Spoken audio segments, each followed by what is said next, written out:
Assalamualaikum warahmatullahi wabarakatuh. Hello everyone, welcome back with me. I am Gunan Sabir of English Department. Well, this video I make to fulfill my assignment. Then there are two things I will explain here. I hope you enjoy the video. So without wasting much time, let's move to the discussion. The characteristics of developed countries are that the level of corruption tends to be low. This is different from developing countries, which do not yet have a good institutional system, so that the level of corruption is usually relatively high compared to developed countries. This fact is still not appropriate to explain the current condition. According to the United States, Indonesia has the status of a developed country. Therefore, Indonesia no longer gets special treatment in trade. The fact that Indonesia is a developed country has not been able to prevent corrupt practices. Not only Indonesia, but foreign countries are also facing the same thing, so that countries in the world carry out international cooperation to eradicate corruption. Okay, there are two things that will be discussed here, namely international movements and instruments in efforts to prevent corruption. International movements. 1. International movements by countries. As we can see, A. United Nations or UN.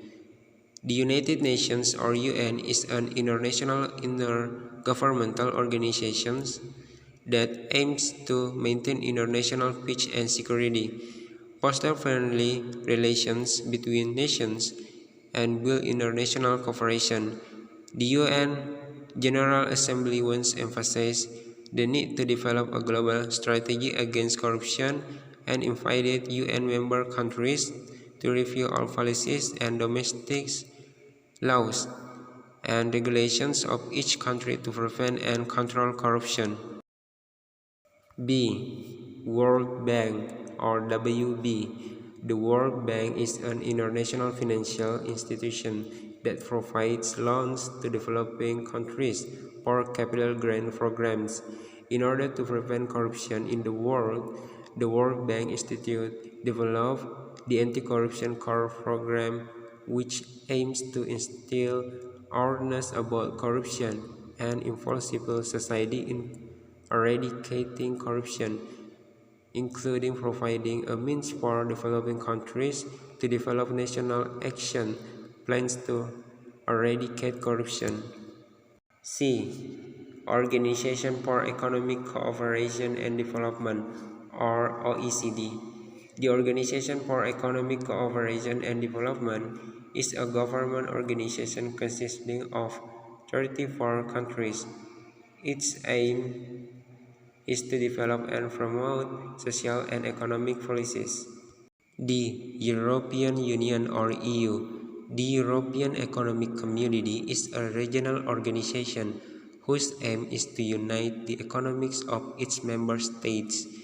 In European Union countries, the movement to eradicate corruption internationally began in 1996.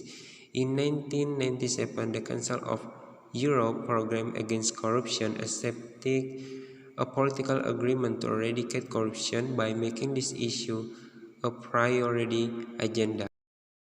2. International Non-Governmental Organizations or INGO. A. Transparency International or TI. The Transparency International or TI is an international non-governmental organization that monitors and publishes research results on corporate corruption and political corruption at the international level. Every year, TI publishes the Corruption Perceptions Index as well as comparative list of corruption in countries around the world. B. TIRI. TIRI or Making Integrity Work is an independent international non-governmental organization government which has a head office in London, United Kingdom and has representative offices in several countries including Jakarta. This organization works with government, business, academia and civil society, sharing expertise and insights to develop the knowledge and practical skills needed to tackle corruption and promote integrity. Well, let's move to the second one, international instruments. One, United Nations Convention Against Corruption, or UNCIC. The United Nations Convention Against Corruption is the only legally binding international anti-corruption multilateral treaty.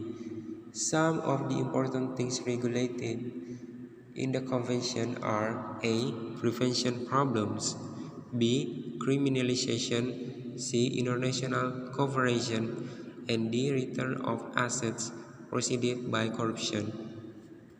2. Convention on Bribery of Foreign Public Officials in International Business Transactions. The Convention on Bribery of Foreign Public Officials in International Business Transactions is an international convention pioneered by the OECD. This anti-bribery convention establishes legally binding standards for participating countries to criminalize foreign public officials who accept bribes in international business transactions. Well, the second topic is criminal acts of corruption in Indonesia's law regulations. The long history of eradicating corruption in Indonesia shows that eradicating corruption does require extra hard handling and requires a very large and serious political will from the ruling government.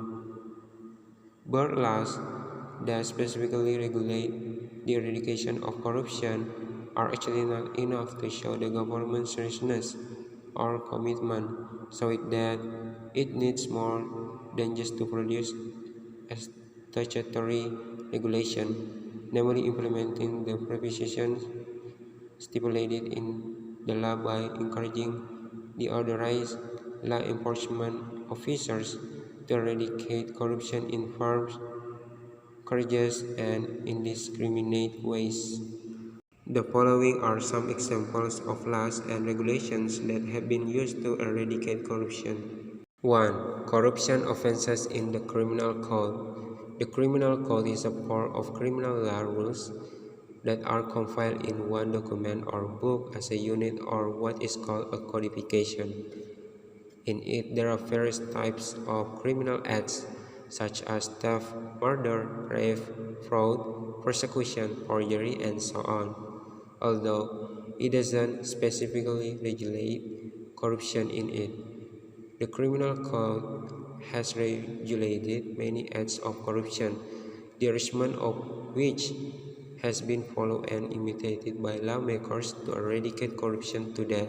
As for one example of the law that regulates corruption, namely Rules of the Eradication of Corruption Rulers of War Center, 1950.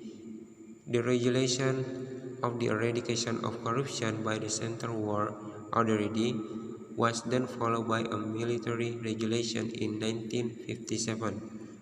What is important to note from the above regulation is that there is one attempt for the first time to use the term corruption as a legal term and to define the definition of corruption as acts that cause finance loss and the country's economy. This regulation was further developed until now. Well, from the discussion of this video, it is necessary to understand corruption isn't a crime that is very detrimental to the state. Regulations are actually not enough to reduce corruption crimes. So as individuals, we need to realize how big the impact of corruption on our state and society. I think that's all I can say on this video. Thanks for your attention. Wassalamualaikum warahmatullahi wabarakatuh.